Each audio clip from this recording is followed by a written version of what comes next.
Hello everyone, इस video में हम कंट्रोल स्टेटमेंट से स्टार्ट करेंगे। लास्ट जो पार्ट 1 था प्रोग्रामिंग इन सी का, उसमें मैंने ऑपरेटर्स तक डिस्कस किया था और सेकेंड वीडियो में हम कंट्रोल स्टेटमेंट से स्टार्ट करेंगे।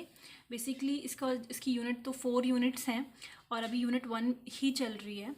अगर मैंने सोचा कि अगर मैं नोट्स अलग से अपलोड कर रही हूँ और फिर मैं उसकी एक्सप्लेनेशन के लिए वीडियोस अलग से अपलोड कर रही हूँ तो ये एक तरीके से टाइम वेस्ट है। इसमें मैं आपको साथ के साथ एक्सप्लेन भी कर रही हूँ कि कंट्रोल स्टेटमेंट क्या होती है। और पार्ट 1 जो मैंने सिर्फ नोट्स प्रोवाइड किए हैं और समझाया नहीं है जिसमें, उसकी मैं एक अलग से वीडियो अपलोड कर दूँगी एक्सप्लेनेशन की, अगर आपको उसमें से कोई ऐसा टॉपिक है जो समझ में नहीं आ रहा। स्टार्ट करते हैं कंट्रोल स्टेटमेंट के बारे में। कंट्रोल स्टेटमेंट बेसिकली जैसे कि आप प्रोग्राम लिख रहे हैं और उसमें आप चाहते हैं कि ये पार्ट तभी एग्जीक्यूट हो, तभी रन हो जब आपकी कोई पर्टिकुलर कंडीशन ट्रू हो। जैसे कि अगर ऐसा होता है तो ही ये पार्ट रन हो प्रोग्राम का, अदरवाइज ना हो। उसके लिए हम डिसीजन मेकिंग कंडीशंस लगाते हैं कि ट्रू हो तभी ये पार्ट, हमारा प्रोग्राम का पार्ट जो है वो एग्जीक्यूट हो, अदरवाइज ना हो। और उनको एग्जीक्यूट कराने के लिए जिस स्टेटमेंट का हम यूज़ करते हैं वो होती है control statement. For an example, if else, switch, while, do while, loop, break, continue, go to, काफ़ी सारी कंट्रोल स्टेटमेंट हमारे पास हैं। इसमें कंट्रोल एक पार्ट से दूसरे पार्ट पे ट्रांसफ़र होता है जनरली। जैसे कि आपने प्रोग्राम जिस तरीके से, जिस ऑर्डर में लिखा है, ये जो फर्स्ट लाइन लिखी है उसका मतलब ये है कि आपने जो प्रोग्राम जिस ऑर्डर में लिखा है उसी ऑर्डर में वो प्रोग्राम जो है एग्जीक्यूट होगा। ये जो लाइन है कि जो कंट्रोल है एक पार्ट से प्रोग्राम के दूसरे पार्ट पे कंट्रोल को ट्रांसफ़र करता है। ठीक है, अब वो जैसे कि अब आप पढ़ेंगे कंट्रोल स्टेटमेंट के बारे में पढ़ेंगे तो आपको पता लगेगा कि किस तरीके से कंट्रोल एक पार्ट से दूसरे पार्ट पे ट्रांसफ़र होता है। अगर कंट्रोल स्टेटमेंट के बारे में क्वेश्चन आता है तो आपको स्टार्टिंग जो है उसकी डेफिनेशन से ही करनी है, फिर आपको इंडिविजुअली इनको एक्सप्लेन करना है। डिपेंड करता है कि कितने मार्क्स का आ रहा है। जैसे कि जो फर्स्ट आपका है वो है इफ़ स्टेटमेंट, एक्सप्लेन किया हुआ है। इफ़ स्टेटमेंट में बहुत सीधा फंडा है कि अगर आपकी ट्रू आती है तो वो रन होगा, और अगर ट्रू नहीं आती तो वो उस पर्टिकुलर कोड को स्किप करके आगे प्रोग्राम जो है रन होगा। जैसे कि यहाँ पर आप देख सकते हैं कि आपको जो इफ़ में एक सिंपल सी लाइन लिखनी है वो यही है कि जो स्टेटमेंट है वो इफ़ जो स्टेटमेंट है वो एग्जीक्यूट करता है कि सेट ऑफ कमांड्स को जो आपने कोड्स लिखे हैं, तभी जब आपकी जो कंडीशन है वो ट्रू हो। उसका जो सिंटेक्स है वो आपको यहाँ पर गिवन है।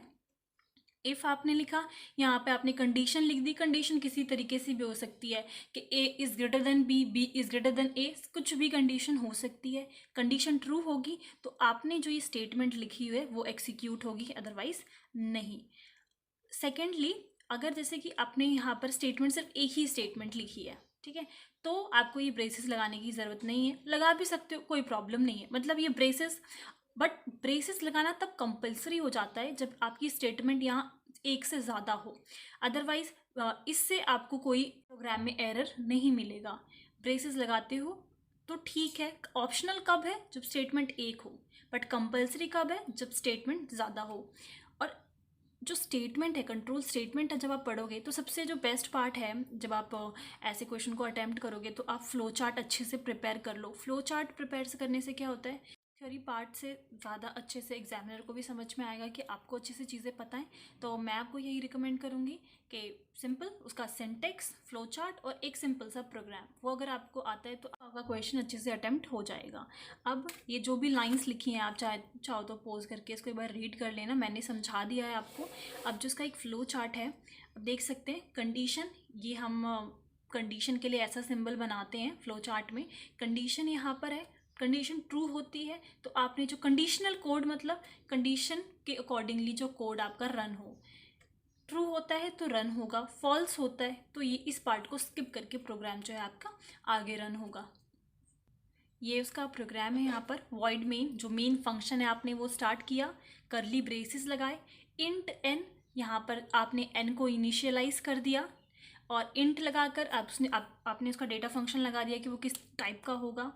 प्रिंट कराया आपने कि कोई भी हम एक नंबर जो है, एंटर अ नंबर, हमने कोई भी एक नंबर लेना है यूज़र से। यूज़र जो नंबर देगा उसको आपने स्कैन कर लिया। यहाँ आपने इंट लगाया है तो उसका जो फॉर्मेट स्पेसिफायर है %d, वो आपको लगाना है। ध्यान रहे कि आपको इन्वर्टेड कॉमास में, डबल इन्वर्टेड कॉमास में इसको क्लोज करना है, कॉमा। अब ये जो एम्परसेंड प्लस साइन होता है, जो भी वैल्यू आपके यूज़र ने n की वैल्यू यहाँ पर दी होगी, प्रिंट कराई होगी, वो उसका मतलब, मान लो सपोज करके यूज़र ने 6 वैल्यू दी है, तो वो जो 6 वैल्यू है वो इस n में स्टोर हो जाएगी। ठीक है, इसका मतलब ये होता है, एड्रेस लोकेट कर देता है कि जो आप वैल्यू आप उसको असाइन कर रहे हो वो इस पर्टिकुलर इंटीजर को असाइन हो चुकी है।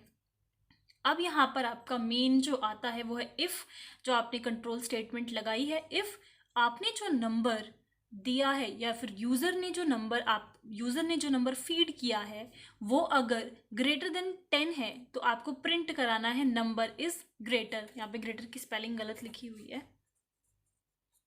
ठीक है, तो आप देख सकते हैं कि यहाँ पे इफ स्टेटमेंट का कोई फॉल्स पार्ट नहीं दिया हुआ, कि अगर इन केस ये कंडीशन जो है फॉल्स होती है तो क्या प्रिंट कराना है, ये चीज़ गिवन नहीं होगी, सिर्फ ट्रू क्या का पार्ट गिवन होगा।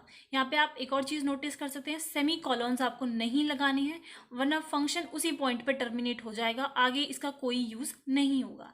ठीक है, अब यहाँ पे एक स्टेटमेंट था तो आप करली ब्रेसेस लगाओ या ना लगाओ, आपकी मर्जी है। डब, हाँ, बट अगर आप डब और स्टेटमेंट यूज़ करते अदर देन दिस तो आपको लगाना पड़ता। ये जो करली ब्रेसेस आपने यहाँ से स्टार्ट किए थे, ये पूरे फंक्शन का है, तो आपने यहाँ पे स्टार्ट किया है, आपको उसको क्लोज करना ही है और आपको ये ब्रेसेस लगाने ही हैं। प्रोग्राम आप लिखते हो तो मैं आपको यही सजेस्ट करूँगी और मेरे अकॉर्डिंगली आपको लिखना भी चाहिए, उसका है आउटपुट।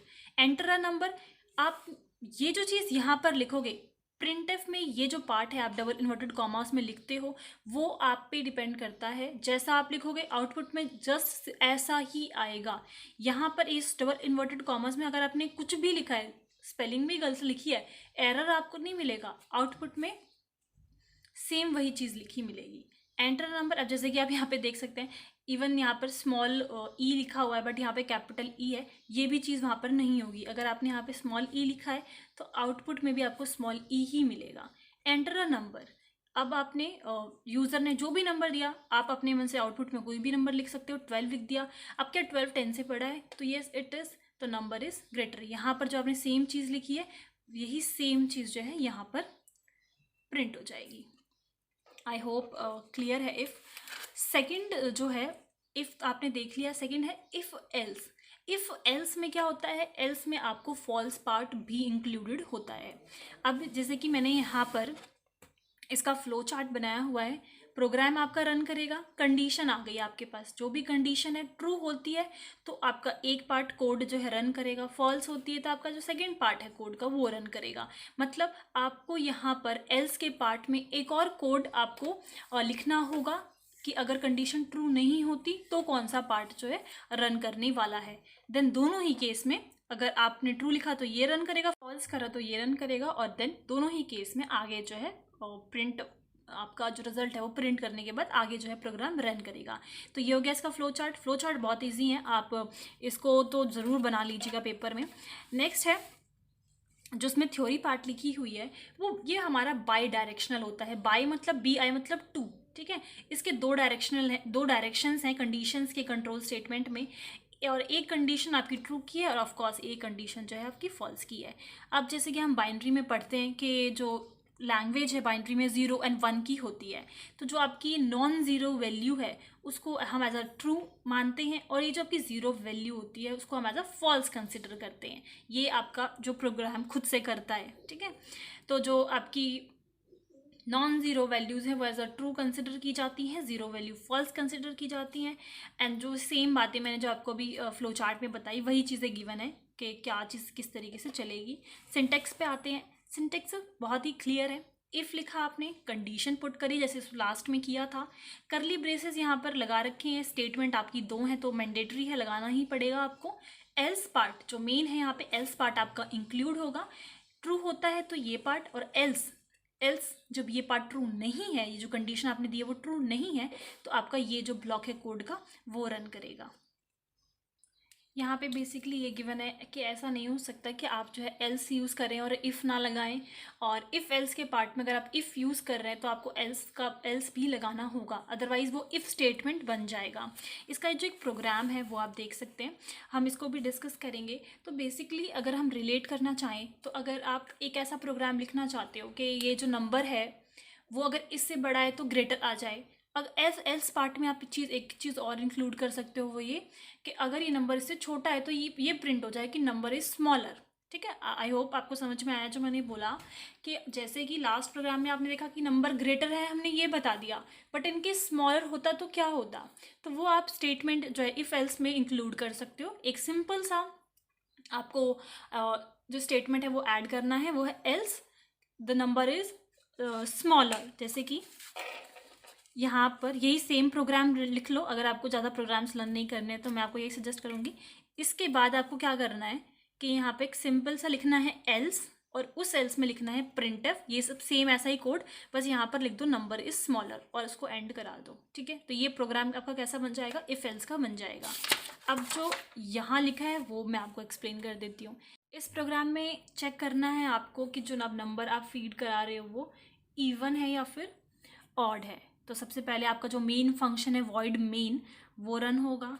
आपने एक नंबर लिया, उसको इनिशियलाइज किया, प्रिंटअप कराया, नंबर स्कैनअप कराया। यहाँ पे कुछ स्पेलिंग एरर्स हैं। स्कैनअप कराया नंबर, जो नंबर यूज़र डालेगा वो एन में स्टोर हो जाएगा। अब जो आप इवन और ऑड की बात करते हो तो उस प्रोग्राम में बहुत ही सिंपल है कि अगर वो नंबर 2 से डिवाइड हम करते हैं और आंसर 0 आ जाता है तो ऑफकोर्स वो नंबर इवन है, नहीं आता आंसर 0 तो नंबर ऑड है। अगर हम सिंपल स्लैश यूज़ करते हैं तो हमें क्वेश्चन मिलता है, और अगर हम ये साइन यूज़ करते हैं, परसेंटेज का साइन यूज़ करते हैं, तो हमें रिमाइंडर मिलता है। तो जो नंबर आपने यूज़र से लिया था वो आपने डिवाइड किया 2 से, यहाँ पर डबल जो इक्वल का साइन लगा हुआ है वो ये चेक कर रहा है कि दैट जो वैल्यू आएगी वो 0 के इक्वल है कि नहीं। अब आपको क्या करना है, प्रिंट करा देना है। अगर 0 आता है, कंडीशन ये ट्रू होती है, तो नंबर कैसा होगा, इवन नंबर। एल्स में आपने लिख दिया कि वो जो नंबर होगा वो कैसा होगा, ऑड। जस्ट वही सिंपल है। ये आप प्रोग्राम इफ़ का भी बना सकते हैं। ये एल्स पार्ट, ये दोनों स्टेटमेंट हट जाएंगी तो ये क्या बन जाएगा, एक इफ़ स्टेटमेंट बन जाएगा। नेक्स्ट है आपका नेस्टिंग ऑफ इफ़ एल्स, और इसमें क्या होगा कि जो आपका इफ़ और एल्स स्टेटमेंट है, इफ़ में एक और इफ़ आपको मिलेगा और एल्स में एक और एल्स होगा। फॉर एन एग्जांपल, जैसे कि आप सिंटेक्स देख सकते हैं, इफ़ कंडीशन, और ये कंडीशन अगर ट्रू होती है तो एक और कंडीशन चेक होगी, फिर ये स्टेटमेंट जो है एग्जीक्यूट होगा।